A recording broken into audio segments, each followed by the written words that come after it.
அனைவருக்கும் வணக்கம். Jeganathan KTV school YouTube channel. நம்ம சேனலில் உயர்கல்வி அட்மிஷன் மற்றும் வேலைவாய்ப்பு தகவலாம் பார்த்துட்ருக்குறோம். அந்த வரிசையில் இந்த வீடியோவில் பார்த்தோம்னா யூஜி 2025க்கு எக்ஸாம் எழுத போகிறீங்க. மே மாதம் 8ஆம் தேதி ஆரம்பிக்குது.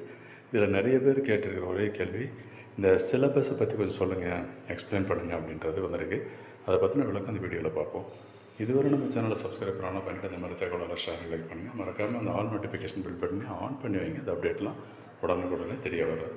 இதுதான் அஃபீஷியல் வெப்சைட்டு. அந்த அஃபீஷியல் வெப்சைட்டில் போனாவே உங்களுக்கு ஃபஸ்ட்டு மெனு என்ன கொடுத்துருக்கு, ஹோம், ஓகேங்களா. அடுத்து அபவுட் அஸ், அடுத்து இன்ஃபர்மேஷன், அடுத்து services, universities, frequently asked questions. ஒவ்வொரு டாப்பிக்கும் நீங்கள் செக் பண்ணி பார்த்துருங்க. இந்த சிலபஸ் எங்கே இருக்குன்னு கேட்டிங்கன்னா அந்த இன்ஃபர்மேஷனை கிளிக் பண்ணுங்கள். இன்ஃபர்மேஷன் ப்ரோஜெக்ட், இன்ஃபர்மேஷன் புல்லட்டின் இருக்குது, அதுதான் ப்ராஸ்பெக்டஸு. அண்ட் அது கீழே சிலபஸ்ன்னு இருக்குது. அந்த சிலபஸ் பட்டனை கிளிக் பண்ணால் உங்களுக்கு கம்ப்ளீட் சிலபஸ் பார்க்கலாம். ஜஸ்ட்டு கிளிக் பண்ணுங்கள் சிலபஸ். இது ஒரு நெக்ஸ்ட் விண்டோ ஓப்பன் ஆகிடுச்சு, ஓகேங்களா. இந்த நெக்ஸ்ட் விண்டோவில் முக்கியமாக நீங்கள் பார்க்குறது சப்ஜெக்ட் சைஸ் பார்க்கணும். Serial number 1, subject code 101, subject name English, specification லாங்குவேஜ்னு சொல்லிட்டாங்க. இது 2. அடுத்து இந்த மாதிரி சப்ஜெக்ட் கோடெல்லாம் ரெஃபர் பண்ணுங்கள். என்னென்ன கோடு இதை ஏற்கனவே பார்த்துருப்பீங்க. இருந்தாலும் இந்த சிலபஸ் என்ன இருக்குது அப்படிங்கிறதுக்கு தான் இவ்வளோ போய் பார்க்கணும். ஃபஸ்ட்டு கோடு தெரிஞ்சால் தான் அந்த சிலபஸ் டீட்டெயிலும் செக் பண்ண முடியும், ஓகேங்களா. சரி, இதில் எப்படி சிலபஸ் பார்க்குறது அப்படின்னு பார்த்தீங்கன்னா, ஃபார் எக்ஸாம்பிள் இந்த அக்கௌண்டன்சி அண்ட் புக் கீப்பிங் அப்படின்னு இருக்கு இல்லையா, அந்த மெனுவை ரெட் கலரில் இருக்குது, ஓகேங்களா. இந்த ரெட் கலரில் கிளிக் பண்ணுங்களேன். இதை கிளிக் பண்ணிங்கன்னா ஒரு பிடிஎஃப் ஃபைல் ஓப்பன் ஆகணும், ஓகேங்களா.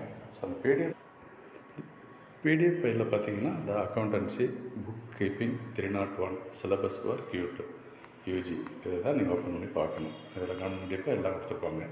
யூனிட் 1 என்ன அப்படின்னு கேட்டிங்கன்னா, accounting for partnership, nature of partnership, partnership deed, இந்த மாதிரிலாம் ஃபுல் சிலபஸை செக் பண்ணிங்க. அடுத்து கான்ஸ்டியூஷன் ஆஃப் பார்ட்னர்ஷிப்பு, அதை பற்றின இன்ஃபர்மேஷன். அடுத்து டிசொல்யூஷன் ஆஃப் பார்ட்னர்ஷிப், அது next company accounts, accounting for share and debenture, இது ஒரு விஷயம். அதுக்கடுத்து பார்த்திங்கன்னா அனாலிசிஸ் ஆஃப் ஃபினான்ஷியல் ஸ்டேட்மெண்ட்ஸ், அதை நீங்கள் பார்க்கலாம். இதெல்லாம் யூனிட் 5. அப்புறம் யூனிட் ஆப்ஷனல் டு யூனிட் 5ன்னு சொல்லியிருக்கு. அப்புறம் யூனிட் 5 இதை கம்ப்யூட்டரைஸ்டு அக்கௌண்டிங் சிஸ்டம் கொடுத்துருக்காங்க. இது தாங்க ஓவராலாக நீங்கள் பார்க்க வேண்டியது. இப்போ இந்த அக்கௌண்டன்சிக்கு இந்த சிலபஸ் மட்டும்தான். இதே போல் தான் நீங்கள் மற்ற சப்ஜெக்ட்ஸும் பார்க்கணும், ஓகேங்களா. இந்த மற்ற சப்ஜெக்ட்ஸ் இந்த ரெஃபரன்ஸ் எங்கே பார்க்கலான்னா, இதுக்கு தகுந்த மாதிரி நீங்கள் புக்கு படிங்க. உங்களுடைய +2 +1 +2 புக்கு அக்கௌண்டன்சினா அக்கௌண்டன்சி புக்கை பார்த்தாவே போதும். அதை படிச்சிங்கனாவே நீங்கள் எக்ஸாம் நல்லபடியாக எழுதலாம். ஓகே, இவ்வளோ தாங்க சிலபஸ். இது போல் தான் நீங்கள் மற்ற சப்ஜெக்டை ரெஃபர் பண்ணி பாருங்கள். எல்லா சப்ஜெக்ட்டுமே டீட்டெயில்டு சிலபஸ் கொடுத்துருக்காங்க. இதுதான் முக்கியமான தகவலை ஷேர் பண்ணியிருக்கேன். இன்னும் தொடர்ந்து நிறைய தகவலாம் தெரிஞ்சுக்கணும் அப்படின்னா சேனலையும் சப்ஸ்கிரைப் பண்ணி வச்சுட்டு ஆல் நோட்டிஃபிகேஷனை ஆன் பண்ணி வைங்க. தேங்க்யூ.